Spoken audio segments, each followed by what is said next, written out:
After studying this module, you would know about the role played by negotiable instruments in the world of business. You would know the meaning and features of negotiable instruments. You would come to know the most common kinds of negotiable instruments.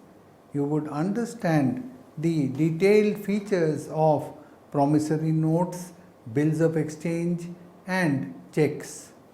You would also know about the classification of negotiable instruments, and finally understand the meaning of maturity date of negotiable instruments. Let us first gather some basic understanding about negotiable instruments. Facilitates economic exchange. Therefore, wherever we go into the market, especially if it involves some kind of money exchange or economic exchange, then we keep a certain quantity of money with us, which would be used for the transactions for the sale and purchase of goods and services in the market. We never think why these suppliers of these goods and services are ready to accept the currency notes or coins in exchange for goods and services. Well, they do so because they know that they will be able to obtain other goods and services from other businesses or from other firms or from different households in exchange for the same money. This is the principle of the universal acceptability of money as a valuable asset, and in a given society, this is what gives the value or the confidence to people that using money, owning money, keeping money, storing money, all of this is valued in that system. So, the value of all goods and services therefore are expressed in money terms, and all such transactions use money in exchange. In the earlier stages of civilization, we had a barter system. The barter system was the primary mode of exchange of goods and services. Before the use of paper currency began, and during the medieval centuries, the metallic coins issued by kings served the role of currency in such societies. During the pre-paper currency times, the trading communities too had developed the usage of their private paper instruments to facilitate trade. You may be aware that in India, the usage of indigenous instruments such as hundis dates back to the ancient times. In Europe, such paper instruments are called bills of exchange and have been used ever since the medieval times. In modern times, we have seen the emergence of paper currency in many countries. This facilitated the expansion of commerce and trade to distant places. But this paper currency alone could not keep the wheels of the business operations going full steam. The non-money paper instruments whose use has started amongst the traders even before the advent of paper currency came up for wider circulation during modern times. These instruments in various forms such as bills of exchange, checks, bank drafts, hundis, etc. were augmenting the support provided to trade through money. These instruments used as supplements to money are known as negotiable instrument. Negotiable instrument means something which is an instrument or an asset which can be transferred by delivery from one hand to the other. The word instrument means any document defining certain rights and duties. If you would think of a 100 rupee note, there is you have a right to go to the Reserve Bank and get it exchanged if you would like to have it in some other form, and there is a duty on the part of the Reserve Bank of India to honor this promise. Therefore, money holding and money transfer are essential requirements of the economic world. The negotiable instruments have helped in serving these needs of the trading world for long. With the emergence of information technology and internet, more innovations have taken place in the methods of holding and transferring money. Law governing the creation of the use of negotiable instruments is contained in the case of India in the Negotiable Instruments Act 1881. This module will enable you to understand the role played by the negotiable instruments in the world of business, the meaning and features of a negotiable instrument, the most common kinds of negotiable instruments, the detailed features of a promissory note, bill of exchange and a check, and a brief idea about various classification of various negotiable instruments. Finally, also we will dwell upon the meaning of maturity date of negotiable instruments. A negotiable instrument is it is a kind of a property in which one acquires the property and who takes its bona fide, and this is for a value notwithstanding any defect of title in the person from whom he took the instrument. The negotiable instrument has some essential features. Rather, we should say it is because of these features only that an instrument takes the form of negotiable instruments. And these features get into an instrument not because of some laws as it would be, but because of a continuous practice in the trading world that grant this kind of acceptance to the negotiable instruments. So, for an instrument to be generally universally accepted and to be recognized as a negotiable instrument which is transferable, the features have to be defined. So, only those assets which have these features can qualify as negotiable instruments.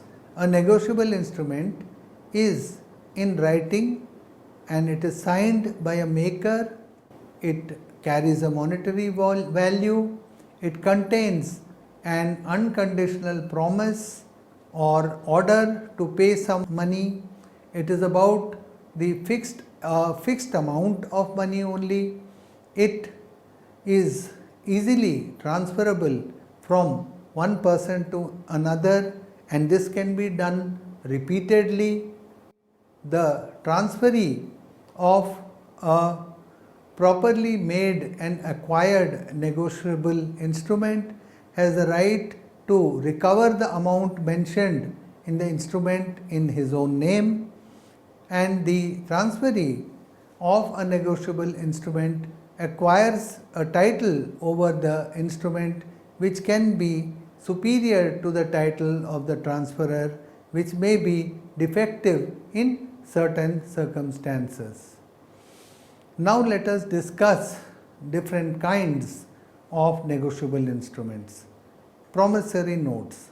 Promissory note is a negotiable instrument which is made by a person liable to pay. It contains an unconditional promise by its maker to pay a certain sum to another person.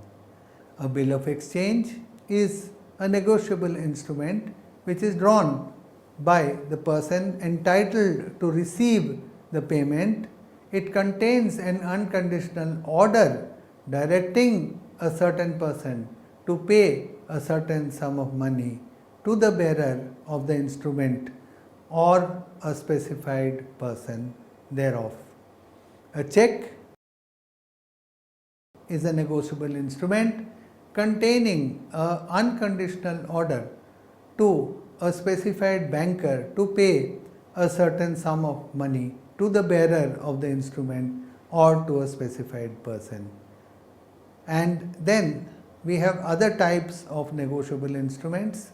Every document which fulfills these requirements of a negotiable instrument is recognized by usage or custom as a negotiable instruments. These are some examples: hundies, treasury bills, bankers' drafts, share warrants, promissory notes, dividend warrants, bearer debentures, government treasury bills, or other instruments such as those issued by port trust or improvement trust as debentures. Documents that are not negotiable instruments. Certain types of documents carry some monetary value which can be transferred, but the transfer takes place as an ordinary good, not as a negotiable instrument. One such example or a few examples are share certificates. That means share certificates are not transferable and hence they are not a negotiable instrument. Postal orders, money orders, deposit receipts, letters of credit, bills of lading, railway receipts and dock warrants. These are specific instruments which are definite instruments which can be used for exchanging monetary value, but they are not all negotiable instruments. Please note that the last three are called quasi-negotiable instruments because they can be transferred by delivery, endorsement and or by delivery. So their weakness is that the transferee can never get a little better than that of the transferor. In terms of what we said earlier, that there is some better assurance to the transferee. It may be that with the transferor there was some defect. Hundis, a hundi or a rukka is a traditional Indian negotiable instrument being used since ancient times for transfer of payment of money. Hundis are written in a local Indian language. The hundi may be made in the form of a bill of exchange or a promissory note. Hundis are subject to local usage and would be affected by the provisions of Negotiable Instrument Act 1881 also. Now, promissory note.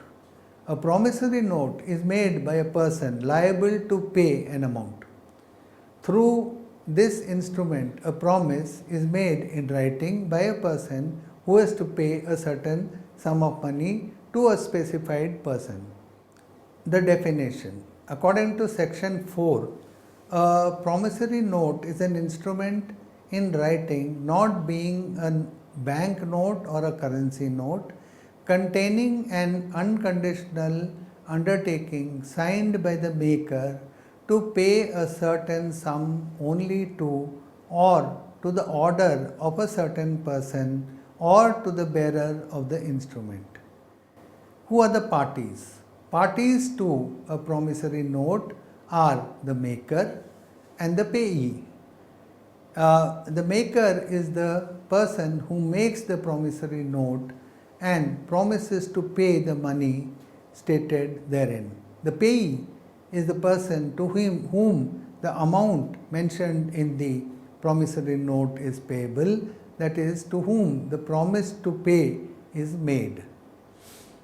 What are the essentials of a valid promissory note? 1. It must be in writing and includes printing and typewriting. It must contain an express and not implied promise to pay the money. The word promise may not necessarily be used. It may not be that literally you find the word promise. Promise to pay must be definite and unconditional. The following instruments signed by G do not become valid promissory notes. Now let us look at these examples. I promise to pay B rupees 1000 a month after A's marriage with C. It is an uncertain promissory note because A may never marry C. I promise to pay B rupees 1500 on C's death provided that C leaves me enough to pay that amount. In this case also, although the death of a person is a certainty, the payment is conditional. I promise to pay K rupees 2000 as soon as possible. This is an uncertain statement. But where an instrument is made payable on the happening of a definite event, the instrument is valid because there is no uncertainty regarding the payment. For example, a person signed an instrument in the words, I promise to pay rupees 2000 S rupees 2500 after a month of C's death. It is a valid promissory note because the death is a certainty. It must be signed by its maker. If the maker is illiterate, then he may put the thumb impression. It must contain a promise to pay in terms of legal currency, that is, money which is recognized and not in kind. This means that a promissory note cannot be redeemed through goods or services. It must have a promise to pay a definite amount of money. The amount of money stated in the note must be definite and must be certain, must not be uncertain. It cannot be vague. Where the determination of the amount is to be based on some interest calculation or an exchange rate, or that the payment would be in installments, the promissory note shall be valid. The following is a valid promissory note. I promise to pay S rupees 8000 in 16 monthly installments of 500 rupees each on every first of every month. If I default in any installment on the due date, the whole balance unpaid shall become due. The parties to the promissory note must be certain. Both the parties, the maker and the payee, must be identified on the face of the instrument.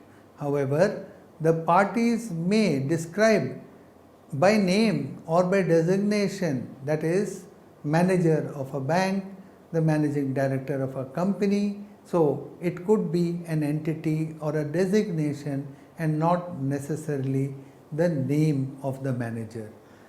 Where, however, in a promissory note or a bill of exchange, the drawee or the payee's name is misnamed or misspelt, the extrinsic evidence shall be admissible to identify him. Now let us try to understand what a bill of exchange is. A bill of exchange is an order in writing asking a person to pay a sum of money to a specified person.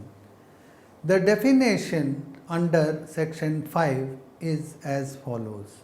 A bill of exchange is an instrument in writing containing an unconditional order signed by the maker directing a certain person to pay a certain sum of money only to or to the order of a certain person or the bearer of the instrument. Generally, a bill of exchange is drawn by a creditor upon his debtor as a conditional payment of his money. Who are the parties to a bill of exchange? The drawer.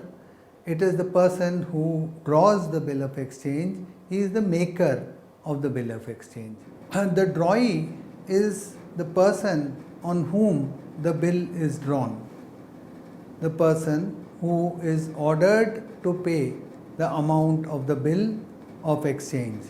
When the drawee accepts the bill of exchange, that is, when he gives his written consent to make the payment of the bill on the due date, he becomes the acceptor and becomes liable. It may be noted that a bill can be negotiated even before it is accepted. If acceptance is refused by the drawee, it becomes dishonored or by non-acceptance. The payee, this is a person to whom the amount of the bill of exchange is payable. When a bill is made payable to the payee only, it will not remain a negotiable instrument, although it shall be a valid bill. So, very often we find that checks are inscribed as payee's account only. Now let us learn in this context or through this context, let us learn about a check. A check is a peculiar kind of bill of exchange. It is a bill of exchange which is drawn upon a banker and is always payable on demand. The amendment in the year 2002 has recognized an electronic check as an electronic image of a truncated check, also as a check. Section 6, which has given the definition of the term check, now reads as follows. Definition. Section 6.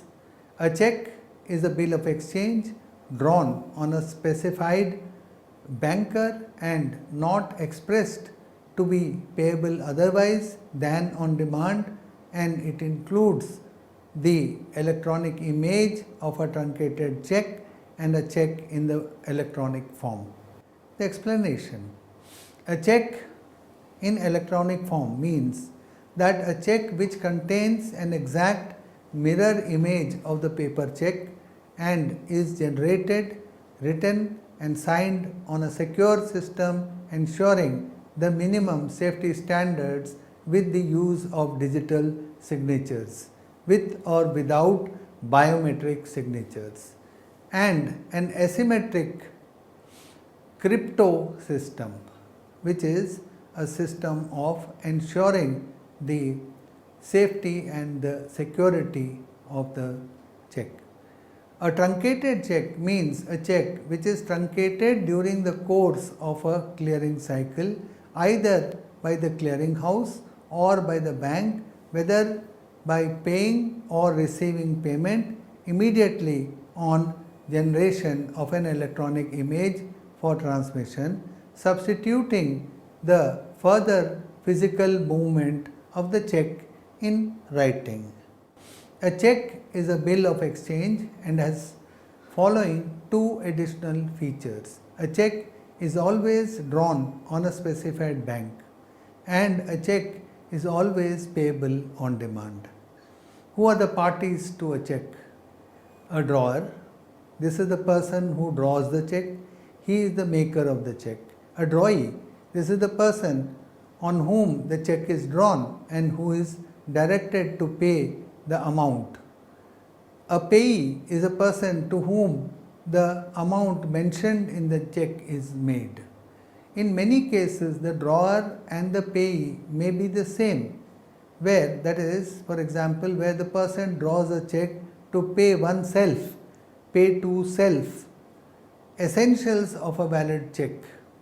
It must have all the essentials of a bill of exchange, being itself a bill of exchange. It must be drawn on a specified banker. A check drawn on any person other than a banker is not valid. It must be payable on demand. A check, it is not required to be accepted by the drawee bank. Moreover, a check is also not required to be stamped. What is a bank draft in this context? A bank draft is an order issued by a bank on another bank on its own branch at another place to pay the stated amount to the specified person in this order. It is also a negotiable instrument, just like a check. Now let us discuss about classification of negotiable instruments. Inland and foreign instruments. Inland instrument, according to section 11, are promissory notes, bills of exchange or checks drawn made in India and made payable in and drawn upon any person resident in India, and these shall be deemed to be an inland instrument. Foreign instrument, under section 12, any such instrument not so drawn may be payable as an inland instrument shall be deemed to be a foreign instrument. That means anything which is not an inland instrument is treated as a foreign instrument. Bearer and order instrument. Bearer instrument under section 13(1), a promissory note, a bill of exchange, a check is payable to bearer, which is expressed to be payable on or which the only or the last endorsement is an endorsement of a bank. The term bearer instrument means an instrument whose payment can be taken by any person who has the lawful possession of the instrument. Order instrument. An instrument would be payable to order where the instrument is expressed to be payable to a particular person or according to the order of that person, or where the instrument is expressed to be payable to a particular person and which does not contain any word restricting its further transfer. That means it then becomes further transferable. Time and demand instrument. Demand instrument is given under section 19, a promissory note or a bill of exchange in which no time for payment is specified and the check is payable on demand. A demand instrument may be described as an instrument in which the holder need not wait for its payment and can demand the money as and when he chooses to do so. Now, then we have time instrument. A time instrument, on the other hand, means an instrument which is payable in future sometime after it is made. The following instruments are time instruments: promissory notes or bills of exchange, which are payable for a fixed period, let us say 90 days or 120 days, and so on. Now we have another instrument called escrow. Escrow sometimes is a negotiable instrument that is delivered conditionally for a specific purpose as a collateral security or for safe custody only and not for the purpose of transferring its ownership. In such cases, it is called an escrow. It may be noted that in such cases an instrument, there is no liability of the parties to pay the amount of the instrument unless the conditions agreed upon are satisfied. Moving further, let us now look at the concept of maturity of negotiable instrument. Maturity of an instrument means the date at which the payment falls due. This is under section 22. An instrument made to be payable on demand and at sight or presentment, such as check, becomes payable immediately on the date of its execution, and there is no need to work out its date of maturity. The need is to calculate the maturity date would arise only where there is an instrument which is expressed to be payable otherwise than demand. Therefore, the maturity date is the third day after the day on which it is expressed to be payable, and these 3 days are called days of grace. For example, if a bill of exchange is drawn on 20th March, it is expressed to be payable 2 months after the date, that is 20th of May. It would mature on 23rd of May. This way it has been presented for payment on the last day of grace. Detailed rules exist for calculating the date of maturity. There are various issues such as public holidays and so on involved. Now let us recapitulate what we have learned. A negotiable instrument is one which is a property, it's an asset which is acquired by anyone who takes it as bona fide for a value notwithstanding any defect of the title in the person for whom took it. A negotiable instrument has certain features. It is written, it is signed by the maker, it carries a fixed monetary value, and there is an unconditional promise, and it is freely transferable. The transferee has the right to recover the amount and acquire the title over the instrument. There are certain kinds of negotiable instruments: promissory notes, bills of exchange, checks, and other types of instruments like hundis, treasury bills, and share warrants. The government has a monopoly over the issue of currency, which by the way is also a negotiable instrument. The classification of instruments is done on certain basis, that is, negotiable instruments are classified as inland and foreign, bearer and order, demand and time, and finally escrow.